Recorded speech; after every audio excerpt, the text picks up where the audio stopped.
Hi, today on the Let's Talk Melbourne podcast, we are speaking to Catherine Robson. Catherine currently serves as the chairperson for the Equity Trustees board, and she also serves as a board member for various organizations across Australia. She's an eminent person in the industry, and it was pure pleasure, joy, and honor to interview her on the pod. She speaks movingly, thoughtfully, wisely about various issues challenging our society and our industry. I hope you enjoy this episode, and thank you, Catherine, for being generous to come on the pod.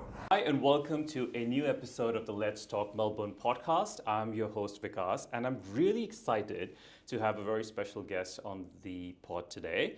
I will request my guest to introduce herself, if that's okay. But before you do that, I want to say it's a privilege and pleasure to have you on the podcast. So thank you so much for doing this. I immensely appreciate it. Oh, thank you. I'm really excited, and I think everyone secretly likes talking about themselves, so it's also a privilege for me. So did you want me to introduce myself? Is that okay? Yeah. Yep, so I'm Catherine Robson.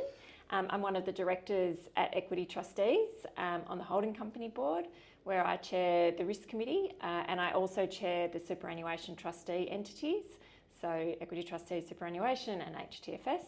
And then I sit on a range of other boards as well. So happy to go through each of the boards that I'm on, or we can get to them organically as we go through.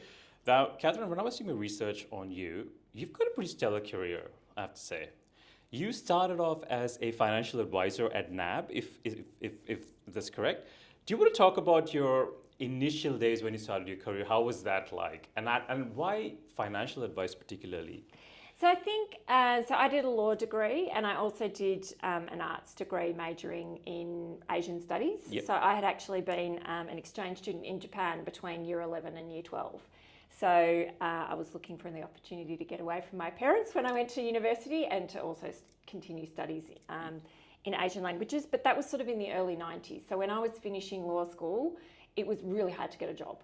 Yep. So I was really looking for a job anywhere I could get it as a graduate, and I actually got a job with Macquarie as a graduate in their private bank, is what it was called at those stage.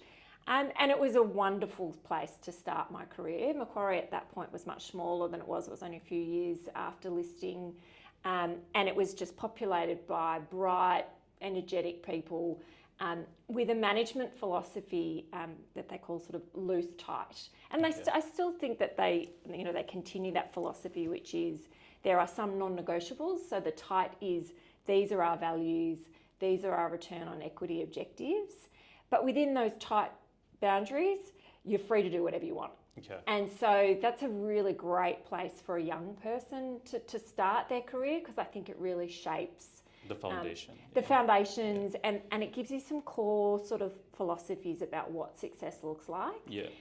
And so I think, I've taken a lot of what I learned in those first few years at Macquarie to each of the places that I've worked, including the business that I built myself. That's wonderful. Now, if you've done some extremely interesting stuff in your career. You've been, of course, financial advisor, you're an investor, founder, columnist, which I don't think many people who may not know you may be familiar with. And obviously, as you've said, you've been on various boards and stuff like that. But you've also been a podcaster. Now, I want to get into that in a bit, but it's just amazing that you've got such range in your career. But speaking of financial advice, when you moved to start your own financial practice, how was that experience like? And what were some of the challenges or insights you could potentially share, given the state of industry for financial advice it is now? Looking back, how different was it? Yeah, so I might wind back to the genesis of why I started my own business. So I started at Macquarie, then I moved to NAB in their private banking business. And after I'd had my second child, so my daughter was born, I've got two children, the second was born in September 2007. So when I was coming back from parental leave, it was right in the middle of the GFC, and it was really difficult for everyone, but particularly for clients. And I, sort of was asking myself, if I'm going to be away from my young family for extended periods of time, I've got to enjoy work more than I do now. And I've got to be making a more positive impact to clients' lives than I feel like I am now. Telling people that they've lost 10%, 20%, 30% of particular investments that you've recommended to them felt really terrible. And so I used my own salary to engage a business coach to really help me understand what my value was as an advisor and think about how I wanted to structure the business. And so what this wonderful woman, Kim Payne, helped me do was to say, try and identify what it is that clients are actually paying for. And they're paying to feel like there's someone that has their back, someone that can help make complex things simple, someone that can help contextualise what's important for them financially. And so then we started to engineer the business. So I was running a practice inside NAB, and we engineered the business so that it would always be delivering to those objectives. So we moved away from a percentage of assets under management fee, so that sort of percentage of what the capital value of someone's portfolio was is the way in which you would measure the fees that you were paid, changed to a strictly fee for advice model, so no commissions from any sources, and really tried to have a sort of fee for service approach that looked much more like any other professional service. So that was a reflection of the complexity and intensity of the work that was required. And lots of positive things flowed out of that. I was happier, clients were happier, the people who worked with me were happier. We achieved really great results, including some external recognition in terms of awards. But one of the outcomes was that the practice looked really different from lots of other practices inside NAB. And we got to the point where there really was such a big differentiation to the way we were working, to the way the rest of the NAB was working, that there was sort of an uncomfortable tension there. But what was great was that I stepped out of the NAB mothership, but I actually took a licence from one of the NAB subsidiary entities and ran a business under that licensee, which was a really great way to do it because there was a lot that was familiar and I had sort of felt like I knew how to be a good advisor. I'd been doing it for sort of 15 to 20 years at that point, but I didn't know anything about running a business. And so that was a really great learning opportunity. And I wanted to try and set myself up for success by having enough things that, were familiar, but enough things that were stretching me. And one of the best things I feel like I did in terms of managing my time in that first year was I would book up my everyday calendar with appointments with myself. And so to really try and hold myself accountable to spending time doing things that I would have been doing if I had a full client load. Because I had 0 clients on day one. And I think it's easy to sort of sit behind your desk and feel like, what should I be doing now?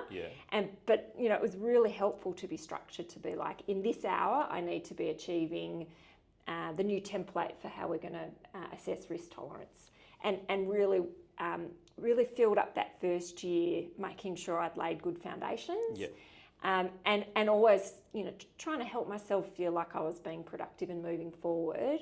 Because I have to be honest, living without much client revenue in that first 12 months was psychologically really challenging. I was going to ask you, because it's essentially a big risk that you took at that point in time, right? And considering you just said that you had children as well, young children growing up.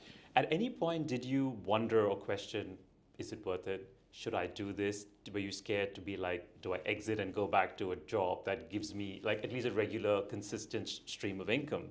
How do you grapple with all of those things? Or were you inherently someone who's determined and centered and you sort of like take up a challenge and then pursue it? Yeah, I'm a quite goal-oriented person. And I did sort of set myself a sort of stop loss,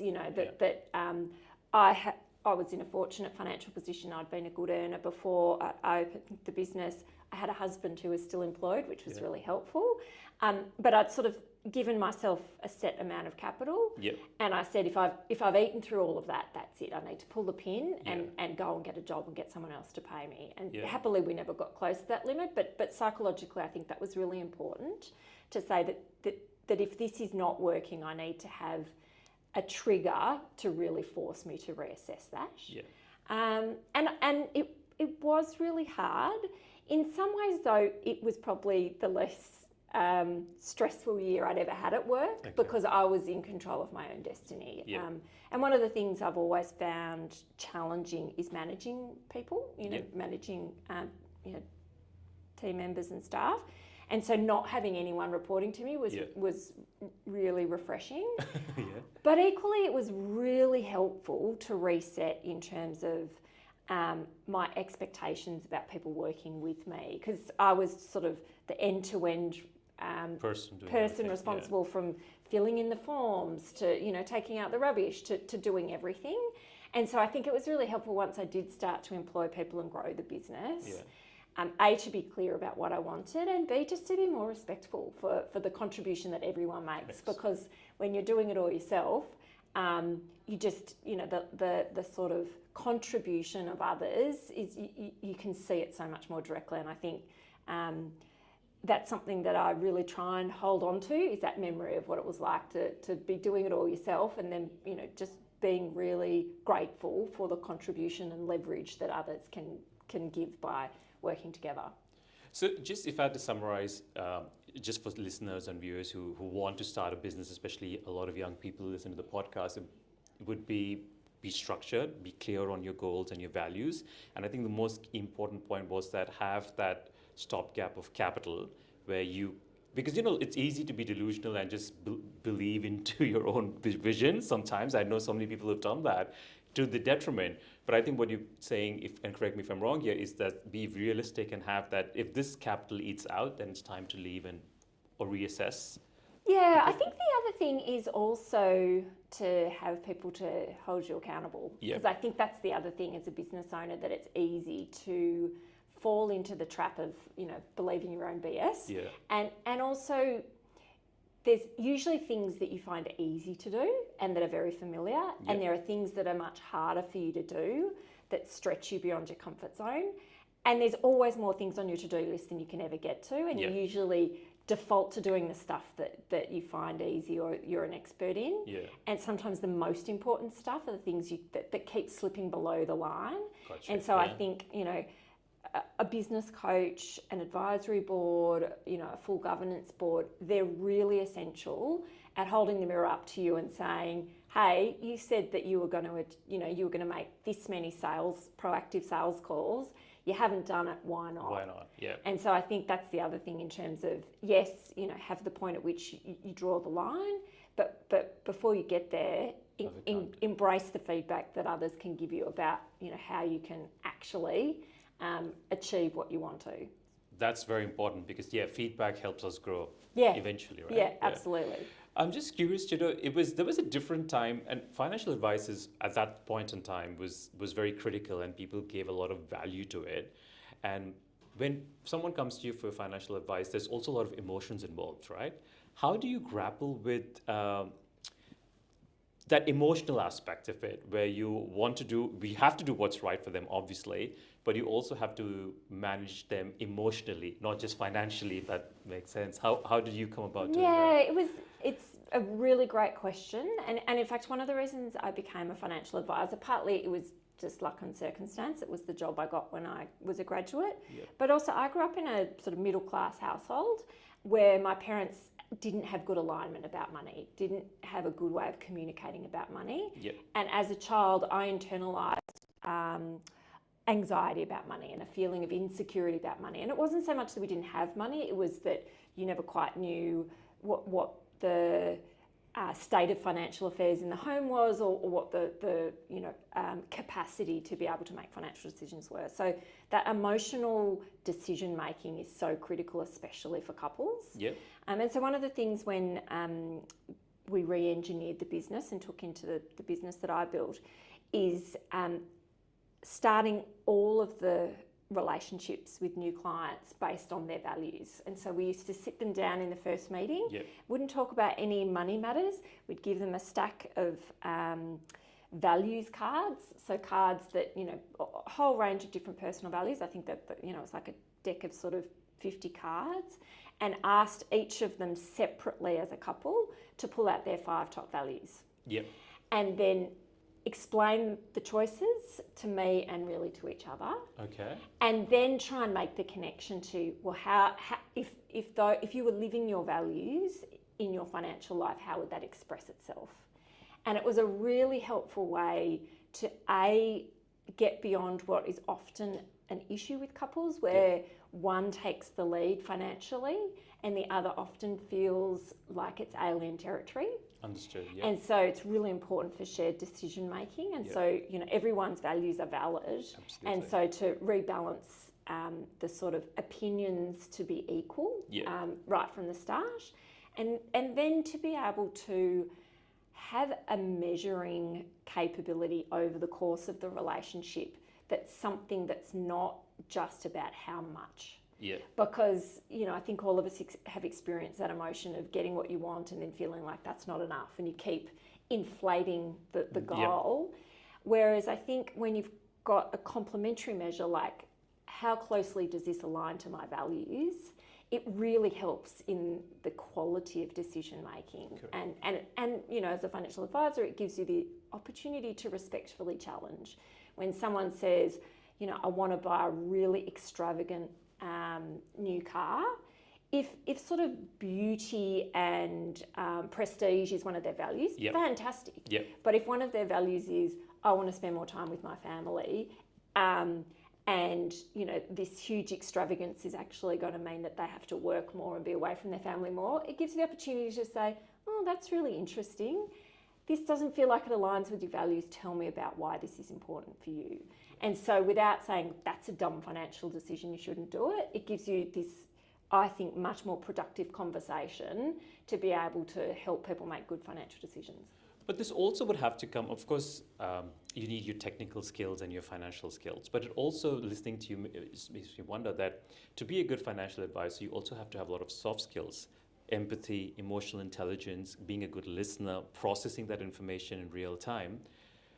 How do you develop all these skills? These are not easy things. No. Yeah, they're not easy skill sets, and not everyone's cut out to sort of develop them. Curious to know your thoughts and how you sort of brought that into your business and your... Yeah, so I think I'm a curious person naturally. Okay. I really like to understand what makes people tick. I like asking people questions. So I think that was a helpful start point. I think the other thing is, without putting too much on gender, I think women often are good listeners. That is true, yes. And I think also women financial advisors often are less threatening to both women and men clients.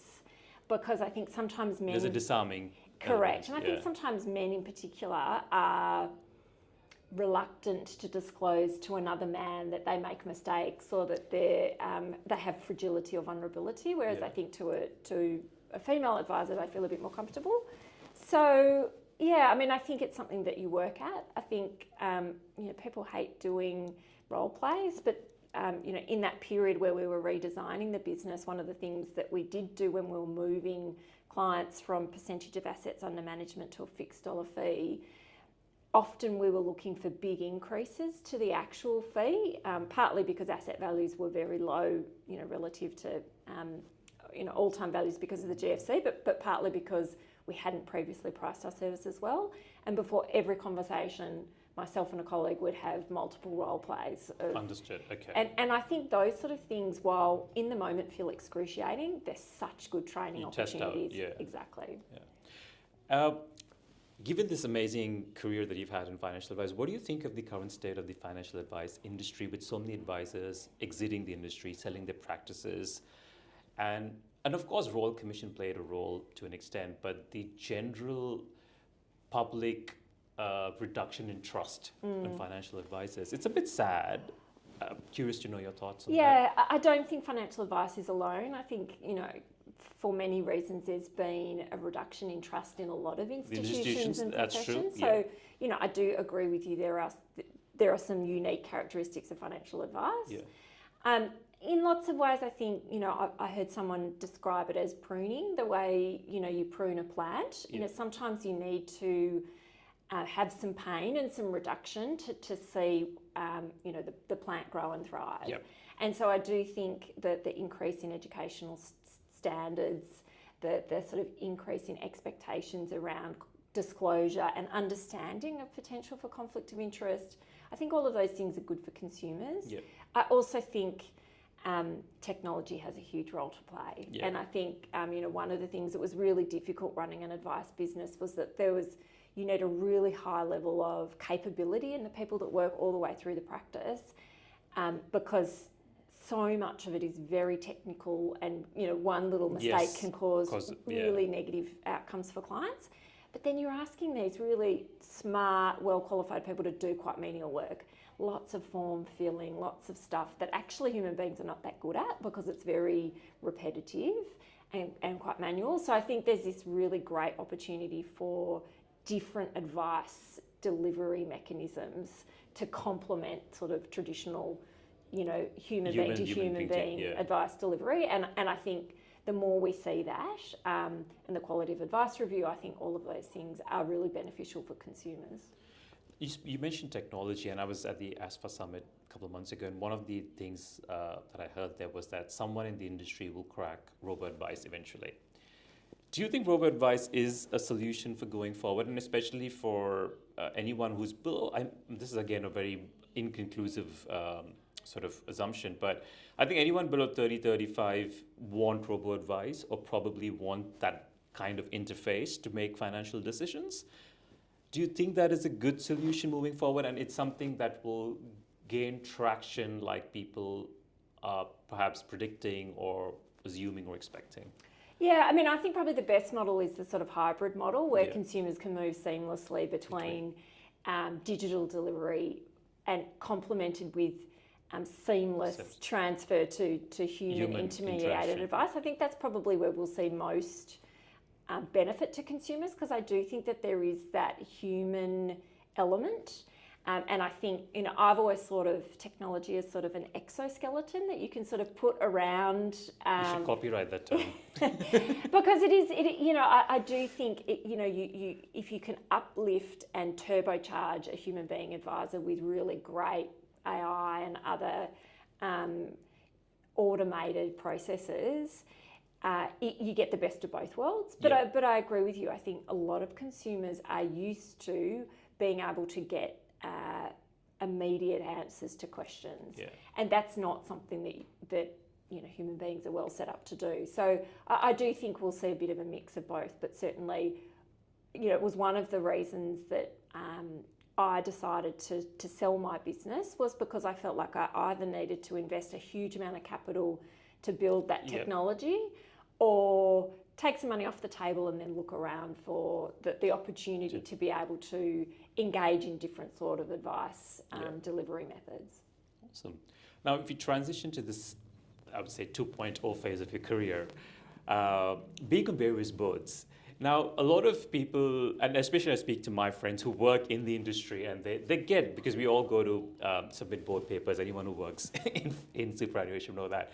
But there's still not a full comprehensive understanding of the role of a board, apart from the fact that they have to protect interests and stuff like that. I was curious, what made you transition into what was the drivers for you to pursue being a board member or chairs of different boards? And then how do you pick that this is where I think I'll be a good fit, or the board will be a good fit for me? Yeah, so my interest in governance goes all the way back to when I did my original undergraduate degree in law. Yeah. So I did an honours degree in law, and my honours thesis was on prospectus regulation and corporate governance, and it used the NRMA demutualisation case as a case study in terms of the sort of conflict, and to your point about what's the role of the board, and do boards make things better or worse? So I'd always had a sort of interest in the back of my mind in what was governance all about, and maybe that might be something I'd like to try. I think one of the best things I ever did with my business is I put in place initially an advisory board and then transitioned to a full governance board, which is kind of unusual because I was the only shareholder, so there certainly wasn't a sort of regulatory requirement to do it. But they were fantastic at A, holding me accountable, but B, also sort of holding up a mirror in terms of, what I was really like as a leader, and, helping me think about strategically what I wanted for the future. And while it certainly wasn't their recommendation that I should sell the business, they were really instrumental in helping me work through that. Ultimately, that's what was the right decision for me. And so given that they had added so much value, I sort of had a model in my mind of wanting to be able to do that for, other small business people, but, also other organisations. So I think, if I'm honest, clearly boards don't run the business. And so it's really important that they stay out of the sort of day-to-day operations. But I do think one of the most important roles of a board is to be that regular circuit breaker to help management stop and pause and reflect and measure and ask themselves the question, are we on track? Yep. And so in the absence of that, you can be very much in the sort of cycle of doing. And I think reflecting is an essential part of running a good business. And so I think that's, what I try and do when I think about asking questions is, how am I asking the question that will really help management continue to improve the way in which they run this business? And so it's hard to measure, but I do think, done well, boards can add an enormous amount of value. Yeah. Done poorly, obviously, they can contribute to problems. And I've just finished reading Joe Aston's book about Qantas called The Chairman's Lounge, and it's really interesting to see good, smart people on boards stray off track, even with the best will in the world. So it's a really interesting space to be involved in, because you don't really have a boss per se. Correct. Yeah. And you don't necessarily always get explicit feedback on your performance. So you've got to work really hard, I think, as a director to remain open-minded and to look for ways to continue to improve both your skills, but also the way in which you deploy those skills in a group. And also, I imagine be extremely challenging because you have to keep yourself up to date with industry information, with different regulations, and also at a larger, the consumer sentiment, for lack of a better word, like whichever board, the end customer sentiment. How much time do you spend, because you obviously making important decisions and there's a lot of governance involved. How do you keep up with so much? Yeah, I think one of the key things is directors have a lot of time. Yep. So, sometimes people will say to me, oh, you must be so busy. And I think, oh, I've never worked less hard in my life. Because when you're running a business, you always have this enormous to-do list and you can never get to the end of it. Whereas actually, once you've finished a board meeting, there's often not that much for you to do. There's the odd sort of tidy up or follow up or reflection.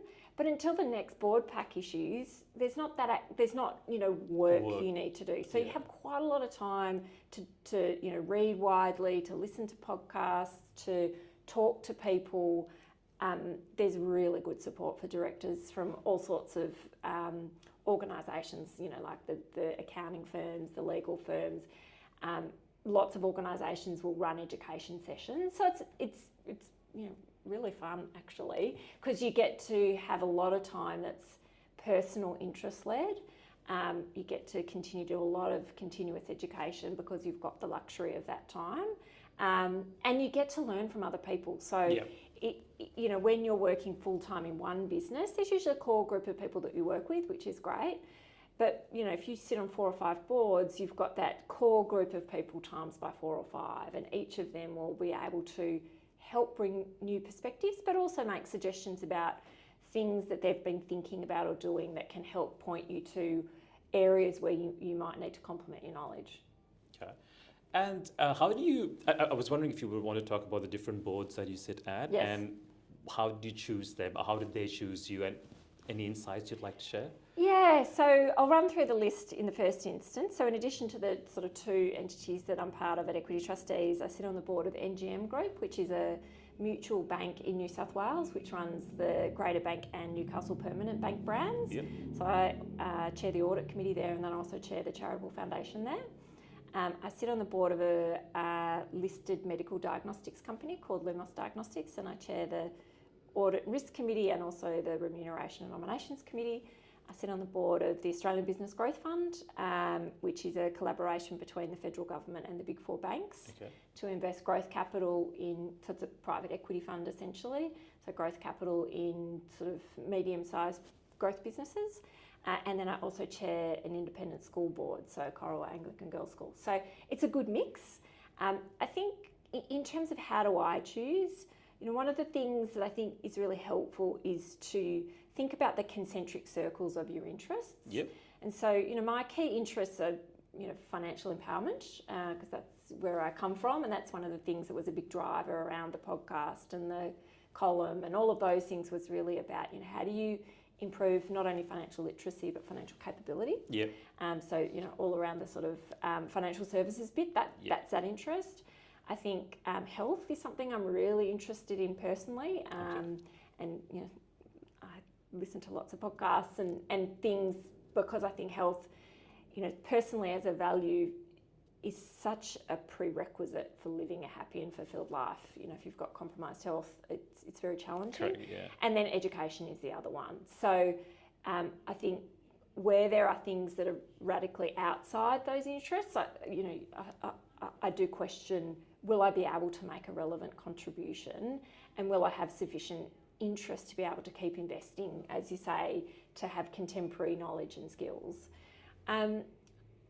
I think once you get started, the roles pick you to the extent that, often where you've worked with someone on a board, they'll often, if they think you've made a good contribution, want to work with you again. Yeah. So that's often where new roles come from, is someone will suggest you for a role. It's a bit hard filling your portfolio though, because it's not linear. So you don't know when roles are going to become available. And so I think you just have to, I think, one of the things that's on my mind as a director is diversity on boards. And I'm really lucky that I had the financial security, having sold a business, that I could be a bit relaxed about building my portfolio and it taking a period of time. Whereas I think some people don't have that luxury necessarily. And so sometimes we don't see directors who are younger or come from more diverse backgrounds. I think that's probably something that we need to work a bit harder on, to make sure that our boards are truly reflective of the customers and staff groups that we serve. Yeah. But they tend to be the way in which I think about selecting. And I think the best thing you can do is make a really good, valuable contribution, and I think amplify the contribution of others. I think that's very much about collective decision making. There's no point being a star individual if the group is not succeeding. So part of your worth as a director is making sure everyone is fulfilling their potential. And I think when people see you do that, then you'll be top of mind when a role becomes available. Okay. One of the misconceptions people have about board meetings, watching Succession. Yes. And, it's like board meetings are often like Game of Thrones, and, everyone's trying to undercut the other one, and there's a lot of politics, and which is not entirely true. Yeah. But there is this perception. Yeah. I'd just be interested, how does a normal board meeting happen in your experience? Is consensus built organically, or there's dissent, and then how does the board come together to sort of objectively rationalize that, okay, this is where we need to head? Yeah, it's a really good question. And I will preface by saying I've been incredibly lucky. By far and away, most of the people I've worked with on boards are, smart, motivated, high integrity people, and generally low ego, which, doesn't necessarily go together. So, I've seen some poor behaviour, but not that much. So I might not be the best person to ask. I think the role of the chair is really critical because they set the cultural tone. Yeah. And I think the chair really guides and facilitates that consensus building. And I think, what good chairs will want to do is draw out the contrarian view, draw out the dissent, so that all of us really feel confident when we, ultimately make a decision. I think also, identifying where there is potential bias or conflict of interest at play, usually not so much in an open meeting, but subsequently, before or after, helping a director if their contribution is impacted by some other factor other than the best interest of the organisation or the best interest of the members, to help them identify that and try and extract themselves from that. And I think, trying as a chair to make sure, one of the things I think great chairs do is always speak last. And so what the chair's doing is really trying to draw in all of the different views and then synthesise the view of the room rather than impose their own view. And I think, I've seen some really great chairs in action. And certainly when I'm chairing, I'm trying to model that from what I've learnt from others. Okay. What advice would you give to someone who, say, wants to be on boards and be directors at boards? I mean, just general advice that, I have a mate of mine who's like, I want to retire and be on a board of some sort. And I'm like, but I don't think it's that simple. I don't think you can just say that. Yeah. I was wondering. I mean, I think that the key thing is, why do you want to do it? Yeah. Because in some ways, it's really boring. Yeah. If it's not something that's really interesting to you and that you feel like you can make a contribution that's meaningful, it's not nearly as energizing as executive work, where you go and do stuff. You know, the directors don't do anything. We influence, we question, hopefully we provide introductions to networks. We do a whole lot of those sort of things, but we don't go and take carriage of things unless there's a crisis. So, I think, why do you want to do it? And I think, also importantly, it shouldn't be for social prestige, because I think one of the things that's important is that most of the work you do as a board is confidential. Correct. So you can't talk about it. So, if you're wanting to do it because you feel like it will bring you social standing, it's not the right job for you, because you can't really talk much about the work that you do. Correct, yeah. So I think that's the first thing. I think the other thing that I found really helpful is to do one board while you're still working full time as an executive. Okay. Because I think it's really helpful to improve you as an executive. Because once you step into the role as a director in an organisation, it helps you really understand why your board is asking you questions, and it helps you really understand what the role of the board is, what the role of a director is. So I think even if you don't then continue to become a full-time director, it's really helpful as career development. And then also it helps you understand, is this something I really like? What are the skills I'm going to need to develop? Where are the areas that I can create value for the organisation through being a director? And then you can work towards building that before you go all in to being a full-time director. Okay. So would you say, if I had to ask one thing that is the most satisfying thing of being on any board, and the most challenging? I think the most satisfying, and this happens to me quite often here at Equity Trustees, is you do all the reading, you sort of think about an issue, you've formed a view, and then you sit down with your colleagues and you start to talk about it, and there's another director sitting beside you who's got all the same inputs, completely different perspective. Yeah. And so often, and Tim Hammond, who is one of our directors here, he chairs the Human Resources Remuneration and Nominations Committee here, so often he's the director that I think, wow, I hadn't even contemplated thinking about it like that. And to me, that is just magic, because it just demonstrates why collective decision making is important. Yeah. And also that, I think one of the most important characteristics of any role, but particularly a director role, is being humble. And so it helps, I really like that philosophy of strong opinions loosely held. And so you prepare well, you have clarity about what you think and why, but then you have the flexibility to be able to go, oh, actually, I think the way Tim is thinking about it is... Yeah, you can't be precious about your Correct, exactly. So that's the great joy of it. And that, again, if you're lucky enough to sit on multiple boards, you get that experience in multiple different ways. I think one of the more challenging things is that you don't control the workflow. And so often you can find that, you get really peak periods of workflow. So for me, that's often the fourth week of the month. So NGM, which is in Newcastle, meets every month in the fourth week of the month. And so often there's 2 or 3 other boards that also meet in that week. Gotcha. And so you can't really start working to prepare for those meetings until the papers come. The papers all come at the same time, and then you've got to get across, a big bolus of material, which if you had the luxury of controlling the timing, you would spread it out really evenly, because sometimes you can feel underprepared, and it's really frustrating when you feel like there's an important discussion on an issue and you don't feel like you've had the opportunity to really synthesize the information well. So that's probably the big challenge. Having said that, it's also an advantage because once the meeting's over, as we talked about before, you've actually got this amazing freedom. Yep. And I often say to people, I don't have good flexibility, but I've got good availability. So when I'm free, which is great. It's fantastic. Now, you've also done a lot of work as a columnist and as a podcaster.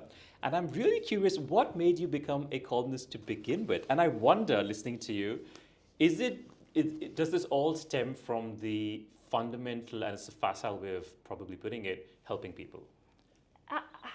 That makes it sound much more noble than I think it really was. Okay. I think, one of the things you struggle with when you haven't, when you work for Macquarie or for NAB, you've got a brand name, the customers buy the brand name and you're really the beneficiary of that. When you go out and hang your own shingle, so I called my business Affinity Private, no one knows who that is. Yeah. No one really is clear, unless they're family or friends, why they should trust you. Yeah. And so, and I found, particularly coming from that sort of, legal background, the sort of idea of cold calling people and sort of hardcore sales was really alien to me. And so it really started as the opportunity to try and add profile to the business. And I really like talking, obviously. I also like writing. Yeah. And so it really was a good way to do something that felt comfortable and authentic and drew on my strengths to then be able to profile the business. And it was amazing how often, people would contact the business. I read an article that Catherine had written and, can I come and have an appointment?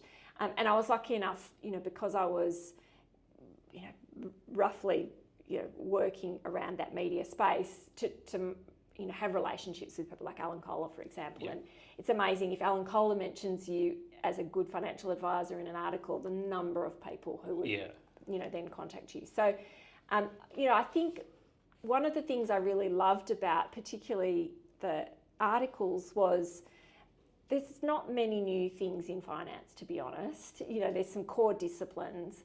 And so what the column was really good for was to help try and synthesize the message in fresh ways to help communicate something that was about helping people and was about reaching a broader audience than just the one-to-one relationships that I could have with clients, because the number of clients you can service is relatively modest. Okay. Now, going through your columns, and two of them struck with me, so I'm just going to quote, if that's okay. You wrote this in July 15, 2019, so this was way back, and it was when Ash Barty, the Australian tennis player, won, I think, a first French Open at the time, and it was called Ash Barty and the Compelling Case for Investing in Women. And I quote, "A leading Australian company is more likely to have a CEO named Andrew than be run by a woman, with only 5.5% of the top ASX 200 companies being female. This is despite research indicating that companies with female leadership outperform on a number of metrics, including 42% higher return on sales, 53% higher return on equity, and a whopping 66% higher return on investment capital," unquote. Now, you follow this by saying there is so much additional pressure as a female establishing and running a business that only the very best survive and thrive. This is a very fascinating column. If you read the whole column, there's a lot more context to it. The reason I chose this one was because 2019 you wrote this, and I'm curious to know, in 2024, have things changed for women? And has the gender pay gap decreased? And more importantly, do women feel more visible in the industry by and large? I think yes and no. Depends on what part of the economy we're talking about. Yeah. I think in context of, say, superannuation or financial services, Yeah, I mean, I think at board level there's been enormous progress, and I think most directors recognise that having good diversity, gender and otherwise, is really good business. That's not disputed. I think at very senior management level, so CEOs, I think we're starting to see a normalisation of ASX 300 companies led by women. So Leah Weckett, I think, is doing a good job at Coles. I think Amanda Bardwell being appointed at Woolworths. There's a number of appointments. Good examples, Yeah, that I think Vanessa Hudson at Qantas, you could argue that some of those appointments were characteristic of what sometimes happens where if there's a crisis, appoint a woman. Yeah. But, putting that to one side, I think, there's not the same reaction of, oh my goodness, she's a woman. It's, here's a person who has good qualifications who, we think could do a good job. I think, one of the areas I've been passionate about is, women in, high tech and the sort of startup space. So, I think a lot of new businesses and the new economy comes from technology, related companies or technology empowered companies, and we still see quite poor investment in those sort of companies who are founded by women. Correct. So, I think there's still more work to do, but from my perspective, I think there has been progress. Yeah. And I certainly would call out, say, Carol Schwartz, for example, our group, board chair here at Equity Trustees, who absolutely has been a trailblazer in trying to provide opportunities for women, across the spectrum. And I think a couple of weeks ago she facilitated a fantastic webinar about bias in the media, for example. So, I think women leaders like Carol are the reason that we've seen a shift in the dial. Change. So it has.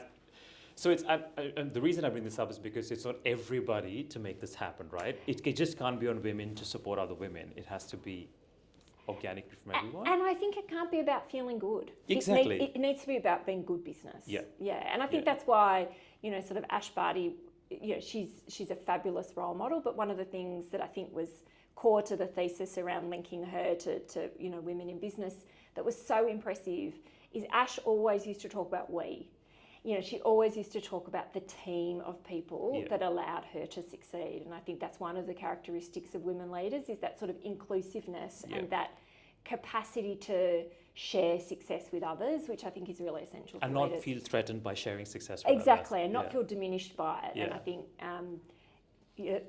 again, that's why it's so essential to take it from, and this is why, climate change, I think the narrative needs to change on this too, is just asking people to do stuff because they feel like it's something they should do is much less powerful than encouraging people to do things because it's in their own self-interest and because there's a positive outcome for them in whatever activity. or behaviour you're looking for.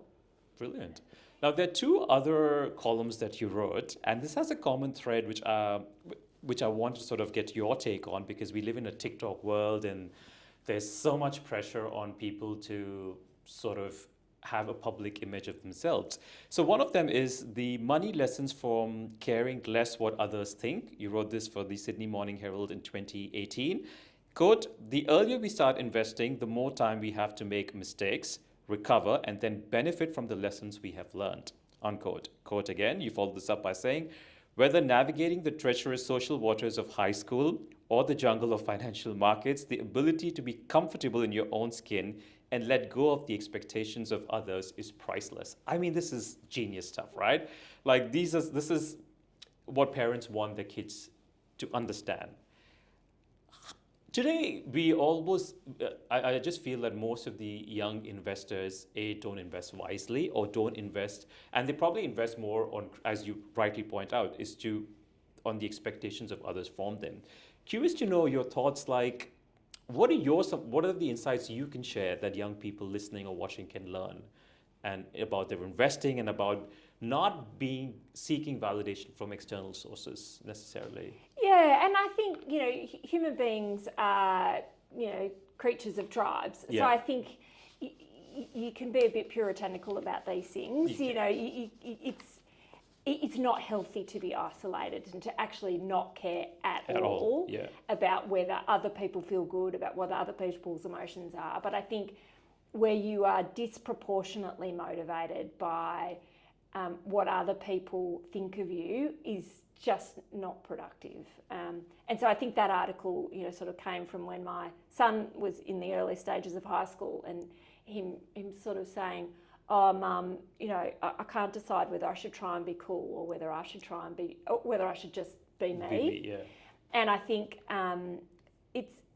it's that sort of expression out of the mouths of babes. I think all of us, all through our lives, can be seduced by, the image of something else or what other people have. And I think, gratitude is probably the best antidote to that. Being grateful for what you do have rather than being envious or disappointed about what you don't have. Yeah. And so, funnily enough, a year or so after that article, my husband had a 7-month sabbatical from work.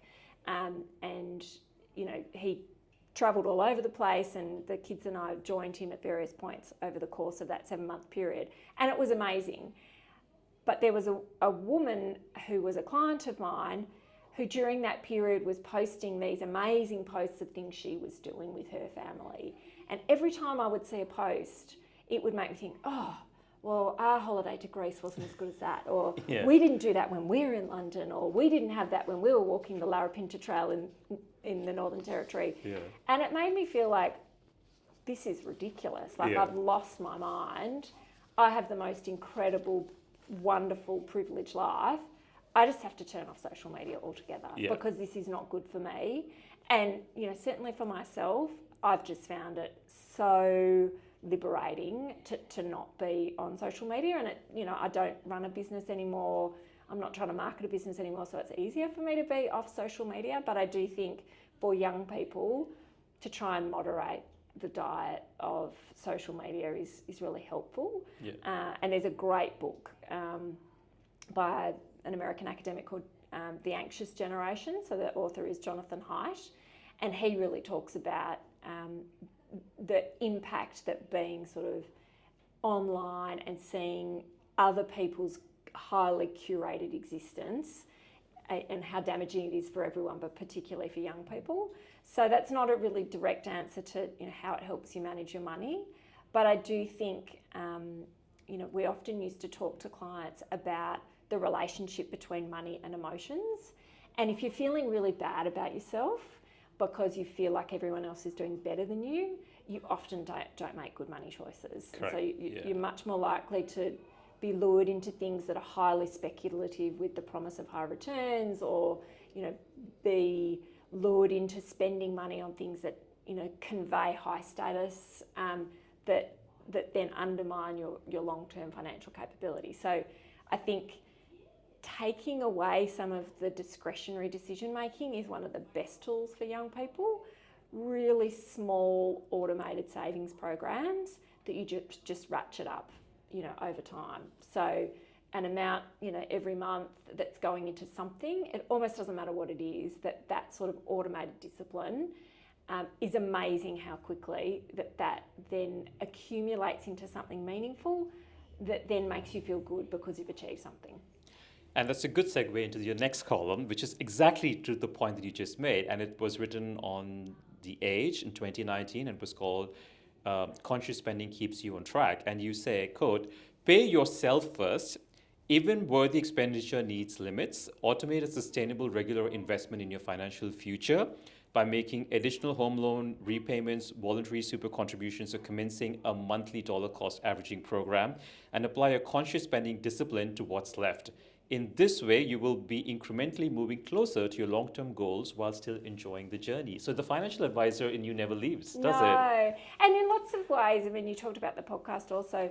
I mean, a lot of this, a lot of my career has always been about, my personal curiosity and my personal, drive. Like financial security, given my upbringing, was really important for me. And so, that sort of feeling of I've found stuff that worked for me, I'm really keen to share it with others. Absolutely. Yeah. Yes. So, I think some of those core disciplines, they've been there for a lifetime. And so, sometimes it can be a bit repetitive if people have heard me speak in different forums. But priming is a good tool. Yeah. No, and I think that sort of capacity to reflect and question whether some of those long-term beliefs still hold. But, also, it doesn't feel like my husband and I have had to work that hard to build financial security, but it's amazing. What you could share. Yeah, you can share, but also how empowering that is in terms of being able to take risks and take chances on things if you've got a financial foundation that's solid. Do you think you'll ever get back into writing more columns or podcasting? Maybe, yeah. I mean, I think podcasting is a crowded space, so I think I would only want to do it if I felt like there was something that was fresh and that was needed. Yeah. And I also really like helping other people if that's what they're doing. I think I do like writing when it's done. And so being on deadline on a fortnightly basis when I was working full time. On the one hand, I loved it, and it was a really great discipline. On the other hand, once I stopped doing it, I didn't miss having a deadline to meet. Yeah. So maybe. Well, if I may say so, and if you don't mind me saying it, I think you should, because I'm reading a few of your columns. I haven't read all of them, obviously, but they are quite insightful. And I agree, it may be repetitive, but sometimes that repetition is important, because every time someone new discovers that for the first time, it's not repetition for them. Like it's a new way of them to process information. So yeah, something to consider in your downtime. As you said, you're not that busy. You can get back into columns. Exactly. Now we're going to play a fun game. Oh, yes. It's called Furious 10. Yeah. So I ask you 10 rapid fire questions, and you have no time to think, and you have to answer instantly. Yeah. Okay, and it's just fun, and it's in good humor and good spirit. All right, you ready? Yes. Okay. So pick one: Taylor Swift or Beyonce. Oh, Taylor Swift. Okay. Hillary Clinton or Kamala Harris. Kamala Harris. Okay. If you had to invite 3 celebrity guests for a dinner party at your place, dead or alive, whom would they be? So I know this sounds really poxy, but Carol Schwartz, because she's such a polymath. She's just got opinions on so many different things. Maybe Einstein. Okay. And I think Malcolm Gladwell. Interesting. That's a great diverse bunch. Okay. Now, if there was a fire in the EQT building, Yes. and you could only save one fellow board member of yours. Oh no, I'm not answering this one. Okay, if you don't want to say that, who is the first one you would save out of the building? Well, I'll say I'd save Andrew Godfrey, because it feels like, if every director has to save one person from management, he's probably my responsibility, given that I chair the superannuation business. He will be very happy to know that, and I will tell him. I will personally tell him that as well. I'm assuming that Carol will save Mick O'Brien, the CEO. So we have. So we've got everyone covered. Okay. A favorite book of yours that you'd recommend to young people? I bought so many book recommendations. Yep. One of the ones that's got a terrible title that I've just read that I really recommend everyone to read it is How to Avoid a Climate Disaster by Bill Gates. Okay. It's the first really hopeful book I've read about climate change. I've really struggled to get my arms around, what the problem is, what we can do about it, and as individuals and as business leaders, what we should be doing. So I found a really hopeful and encouraging book, even though the title's not great. Yeah.